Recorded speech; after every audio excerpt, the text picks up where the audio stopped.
नमस्कार, कथा टॉकीज में आप सभी का स्वागत है। मैं हूं Vandana Sen Gupta, founder Viva Voice Academy. आज आपके लिए लेकर आई हूं एक बहुत ही प्यारी सी कहानी जिसका शीर्षक है बूढ़ी काकी, जिसे लिखा है मुंशी प्रेमचंद जी ने। तो चलिए सुनते हैं बूढ़ी काकी।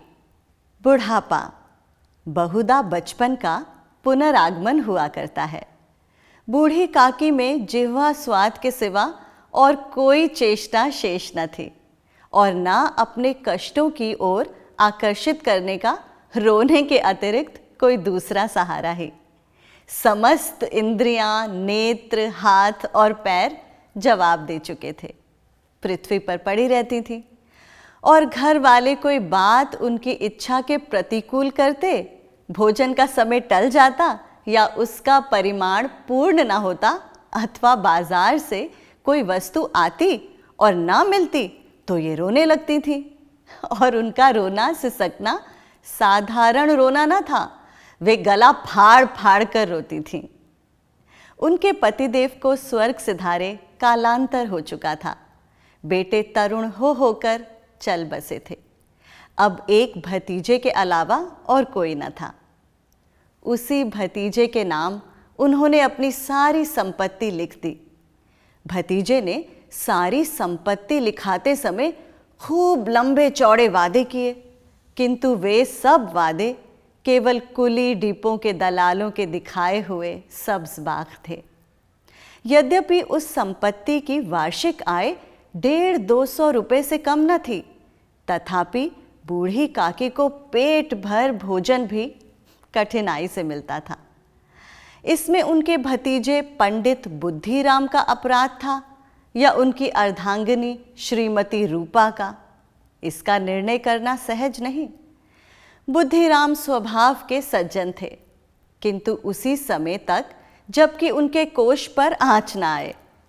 रूपा स्वभाव से तीव्र थी सही, पर ईश्वर से डरती थी।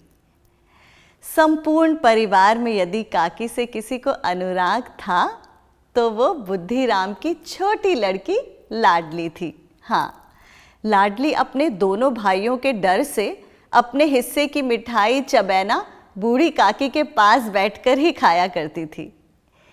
आज बुद्धिराम के बड़े लड़के मुखराम का तिलक आया है। हाँ, ये उसी का उत्सव है। घर के भीतर स्त्रियां गा रही थीं और रूपा मेहमानों के लिए भोजन में व्यस्त थी। तो स्त्रियां क्या गा रही थीं? तिलक। तिलक तो चढ़ गया बारात अभी बाकी है, तिलक तो चढ़ गया बारात अभी बाकी है, बन्ने बन्नी की मुलाकात अभी बाकी है, बन्ने राजा तुम नाना की गली होके आना, बन्ने राजा तुम नाना की गली होके आना, नानी रानी का आशीर्वाद अभी बाकी है, तिलक तो चढ़ गया बारात अभी बाकी है। भट्टियों पर कढ़ा चढ़ रहे थे। एक में पूड़ियाँ कचौड़ियाँ निकल रही थी, दूसरे में अन्य पकवान बनते थे। एक बड़े हंडे में मसालेदार तरकारी पक रही थी। घी और मसाले की एक क्षुधावर्धक सुगंधी चारों ओर फैली हुई थी। बूढ़ी काकी अपनी कोठरी में शोक में विचार की भांति बैठी हुई थी। ये स्वाद मिश्रित सुगंधी उन्हें बेचैन कर रही थी।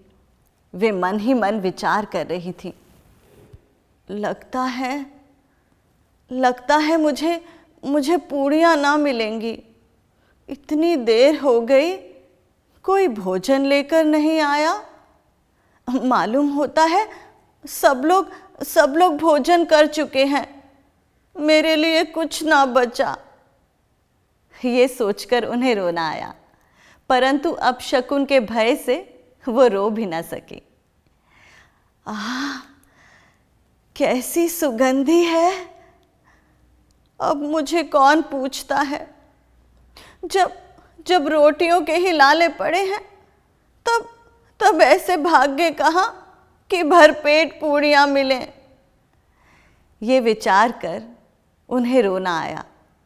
कलेजे में हूक सी उठने लगी, परंतु रूपा के भय से उन्होंने फिर मौन धारण कर लिया। बूढ़ी काकी देर तक इन्हीं दुखदायक विचारों में डूबी रहीं। घी और मसालों की सुगंधी रह रहकर मन को आपे से बाहर किए देती थी। मुंह में पानी भर भर आता था। पूड़ियों का स्वाद स्मरण करके हृदय में गुदगुदी होने लगती थी। किसे पुकारूं? आज तो लाडली बेटी भी नहीं आई और दोनों छोकरे सदा दिख दिया करते हैं। आज तो उनका भी कहीं पता नहीं। हाय, कुछ मालूम तो होता कि क्या बन रहा है। बूढ़ी काकी की कल्पना में पूड़ियों की तस्वीर नाचने लगी।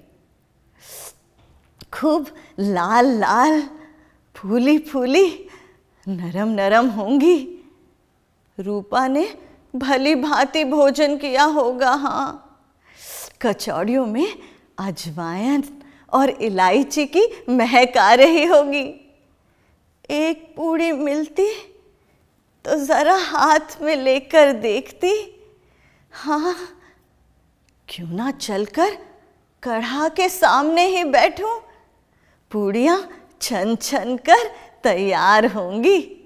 हाँ, कढ़ा से गरम गरम निकाल कर थाल में रखी जाती होंगी। हाँ, अरे फूल हम घर में भी सूंघ सकते हैं, परंतु वाटिका में कुछ और बात होती है। हाँ, इस प्रकार निर्णय करके बूढ़ी काकी उखड़ू बैठकर हाथों के बल सरकती हुई बड़ी कठिनाई से चौखट से उतरी और धीरे धीरे रेंगती हुई कढ़ा के पास जा बैठी। यहाँ आने पर उन्हें उतना ही धैर्य हुआ जितना भूखे कुत्ते को खाने वाले के सम्मुख बैठने में होता है। रूपा उस समय कार्यभार से दबी हुई थी। कभी इस कोठे में जाती, कभी उस कोठे में, कभी कढ़ा के पास जाती, कभी भंडार में जाती। किसी ने बाहर से आकर कहा, अरे महाराज ठंडई मांग रहे हैं। ठंडई देने लगी। इतने में फिर किसी ने आकर कहा, अरे भाट आया है, उसे कुछ दे दो। भाट के लिए सीधा निकाल रही थी कि एक तीसरे आदमी ने आकर पूछा, अरे अभी भोजन तैयार होने में कितना विलंब है, जरा ढोल मजीरा उतार दो। बेचारी अकेली स्त्री दौड़ते दौड़ते व्याकुल हो रही थी, झुंझलाती थी, कुड़ती थी, परंतु क्रोध प्रकट करने का अवसर न पाती थी। भय होता कहीं पड़ोसने ये ना कहने लगे कि इतने में उबल पड़ी। प्यास से स्वयं कंठ सूख रहा था, गर्मी के मारे फूकी जाती थी, परंतु इतना अवकाश न था कि जरा पानी पी ले या पंखा लेकर झले। ये भी खटका था कि जरा आंख हटी और चीजों की लूट मची। इस अवस्था में उसने बूढ़ी काकी को कढ़ा के पास बैठी देखा तो जल गई। क्रोध न रुक सका। इसका भी ध्यान न रहा कि पड़ोस ने बैठी हुई हैं, मन में क्या कहेंगी, पुरुषों में लोग सुनेंगे तो क्या कहेंगे। जिस प्रकार मेंढक केचुए पर झपटता है, उसी प्रकार वो बूढ़ी काकी पर झपटी और उन्हें दोनों हाथों से झटक कर बोली, ऐसे पेट में आग लगे, पेट है या भाड़? कोठरी में बैठते हुए क्या दम घुटता था? अभी मेहमानों ने नहीं खाया, भगवान को भोग नहीं लगा, तब तक धैर्य ना हो सका, आकर छाती पर सवार हो गई। जल जाए ऐसी जीभ, दिन भर खाती ना होती तो जाने किसकी हांडी में मुंह डालती। गांव देखेगा तो कहेगा कि बुढ़िया भरपेट खाने को नहीं पाती, तभी तो इस तरह मुंह बाए फिरती है। डायन न मरे न माचा छोड़े, नाम बेचने पर लगी है, नाक कटवा कर दम लेगी। इतना ठूसती है, न जाने कहां भस्म हो जाता है। मैं कहती हूं भला चाहती हो तो जाकर कोठरी में बैठो, जब घर के लोग खाने लगेंगे तब तुम्हें भी मिलेगा। तुम कोई देवी नहीं हो कि चाहे किसी के मुंह में पानी ना जाए, परंतु तुम्हारी पूजा पहले ही हो जाए। जाओ यहां से। बूढ़ी काकी ने सिर उठाया, न रोई न बोली, चुपचाप रेंगती हुई अपनी कोठरी में चली गई। आवाज ऐसी कठोर थी कि हृदय और मस्तिष्क की संपूर्ण शक्तियां, संपूर्ण विचार और संपूर्ण भार उसी ओर आकर्षित हो गए थे। नदी में जब कागार का कोई वृहद खंड कटकर गिरता है तो आसपास का जल समूह चारों ओर से उसी स्थान को पूरा करने के लिए दौड़ता है। भोजन तैयार हो गया है, आंगन में पत्तलें पड़ गई हैं, मेहमान खाने लगे। स्त्रियों ने जेवनार गीत गाना आरंभ कर दिया। पातिन पातिन परी गए पतरिया, समधि बैठ जंग जोरी के हाँ जी, समधि बैठ जंग जोरी। काहे की पतरी काहेन के रे दोना, काहेन के रे पतरी काहेन के रे दोना, काहे नारे डोह डोहाई के हाँ जी।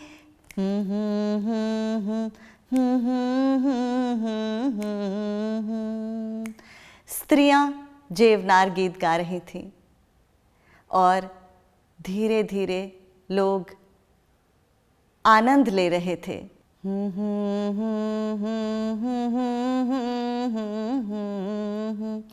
के हाँ जी।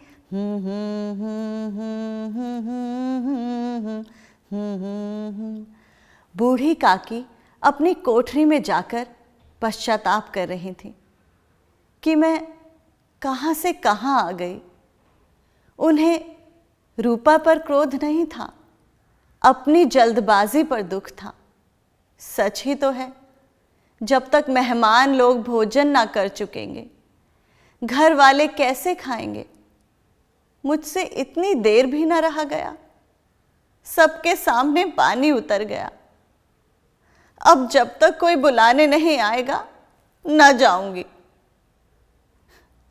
जेवनार गाया जा रहा है, ये विचार कर वो मन को बहलाने के लिए लेट गई और धीरे धीरे एक गीत गुनगुनाने लगी।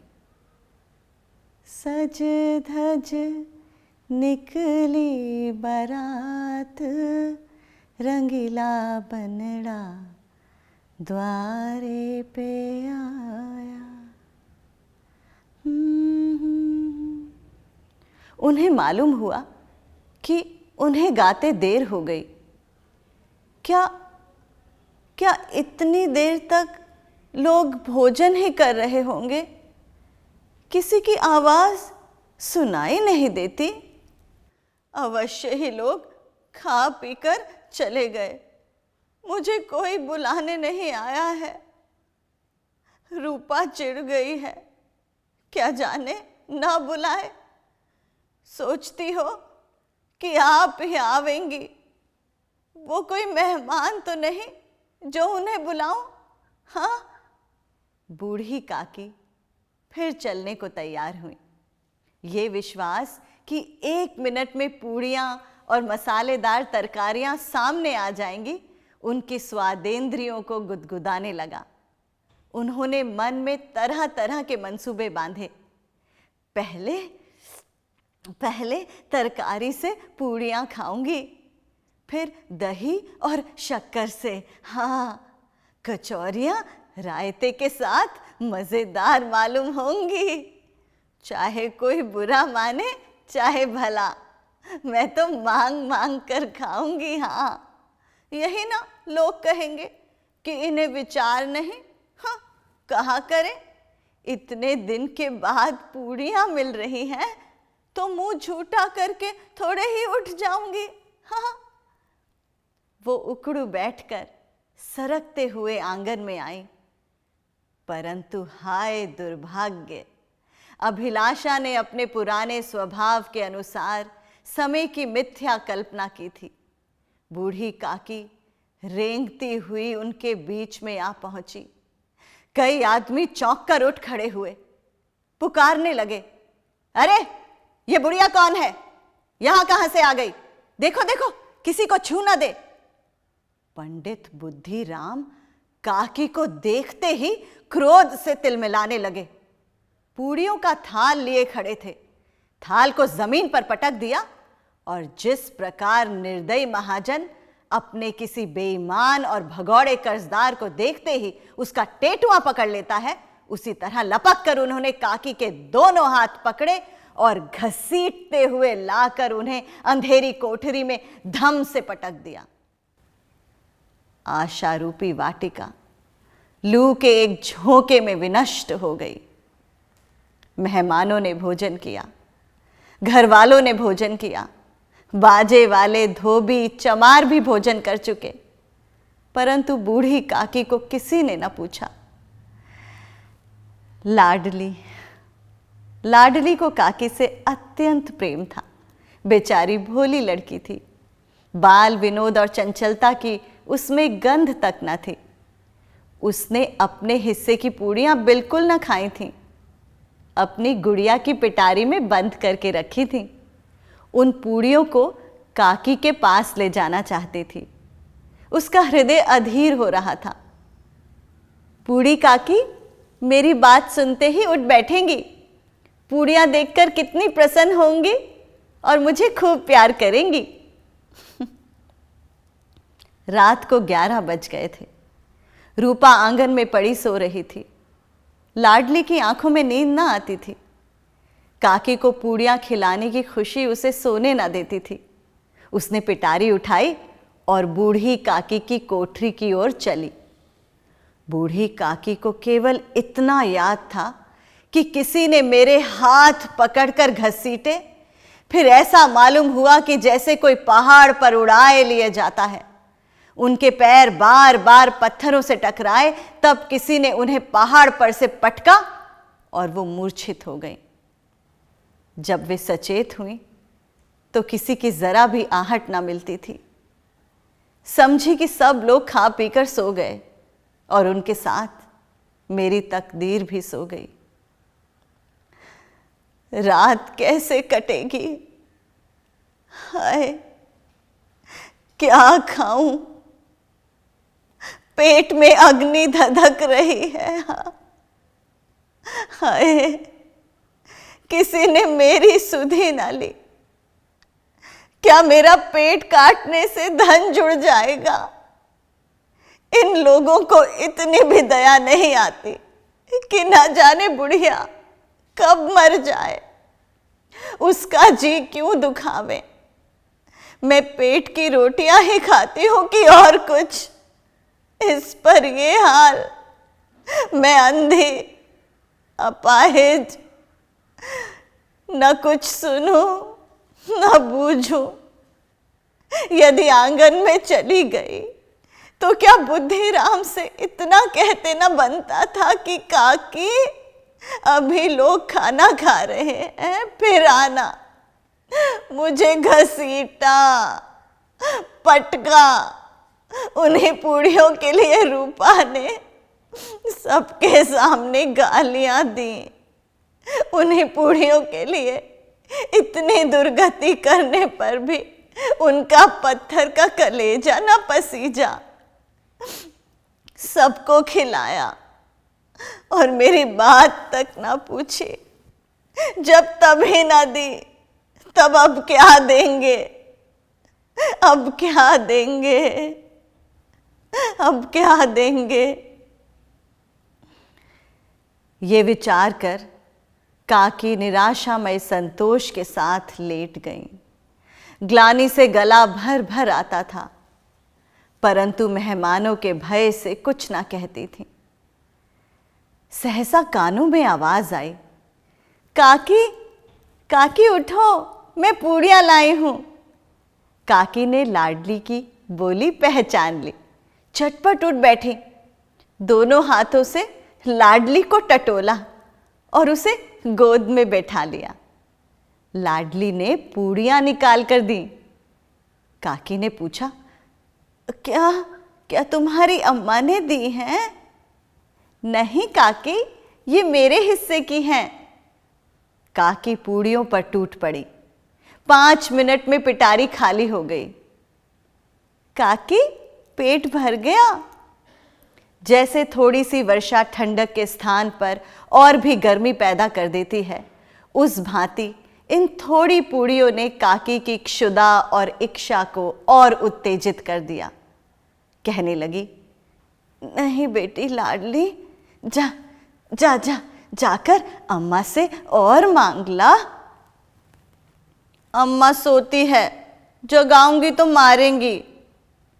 काकी ने पिटारी को फिर टटोला। उसमें कुछ खुरचन गिरी थी। बार बार होंठ चाटती थी, चटखारे भरती थी। हृदय मसोस रहा था कि और पूड़ियां कैसे पाऊं। संतोष सेतु जब टूट जाता है तब इच्छा का बहाव अपरिमित हो जाता है। मतवालों को मद का स्मरण करना उन्हें मदांध बनाता है। काकी का अधीर मन इच्छाओं के प्रबल प्रवाह में बह गया। उचित और अनुचित का विचार जाता रहा।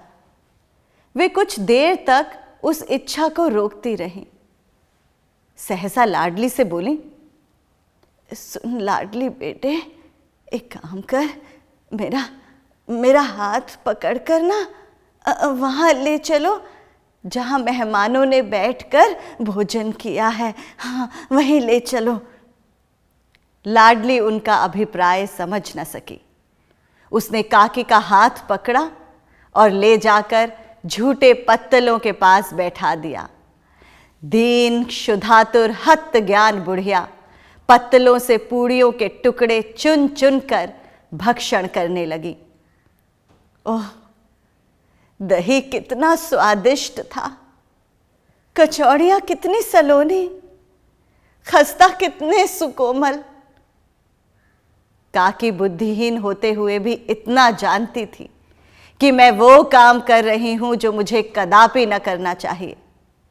मैं दूसरों की झूठी पत्तल चाट रही हूं।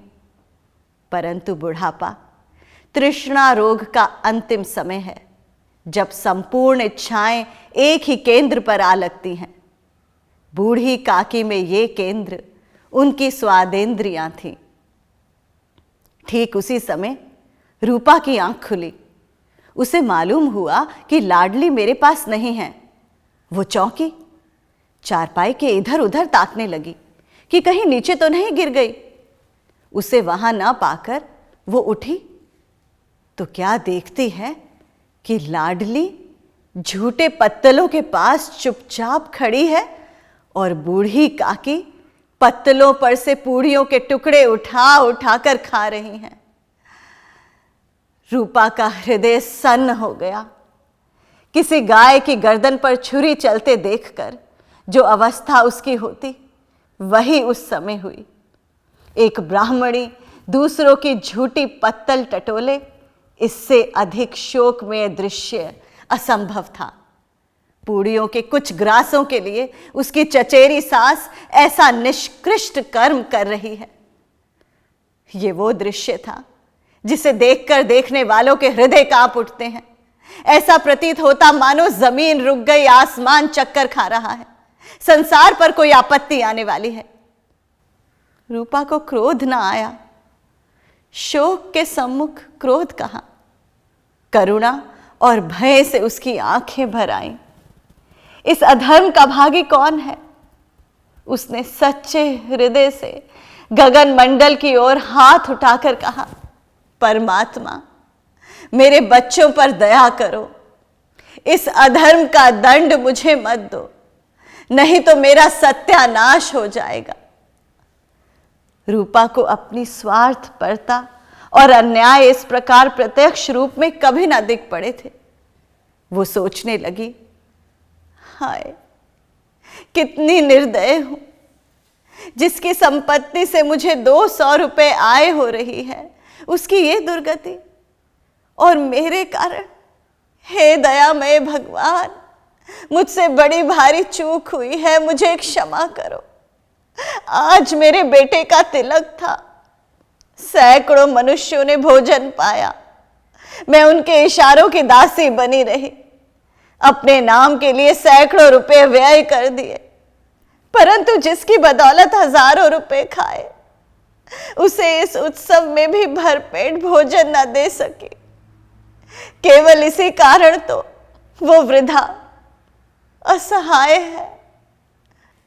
रूपा ने दिया जलाया, अपने भंडार का द्वार खोला और एक थाली में संपूर्ण सामग्रियां सजाकर बूढ़ी काकी की ओर चली। आधी रात जा चुकी थी।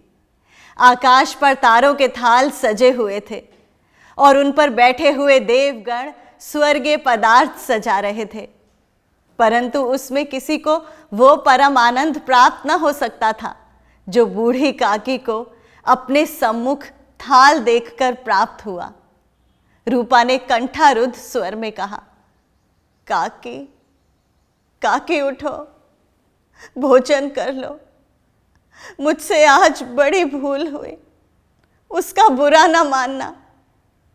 परमात्मा से प्रार्थना कर दो कि वो मेरा ये अपराध क्षमा कर दे। भोले भोले बच्चों की भांति जो मिठाइयां पाकर मार और तिरस्कार सब भूल जाता है, बूढ़ी काकी वैसे ही सब भुलाकर बैठी हुई खाना खा रही थी। उनके एक एक रोए से सच्ची सदिच्छाएं निकल रही थीं और रूपा बैठी स्वर्गीय दृश्य का आनंद लेने में निमग्न थी। तिलक तो चढ़ गया, बारात अभी बाकी है। तिलक तो चढ़ गया, बारात अभी बाकी है। धन्यवाद।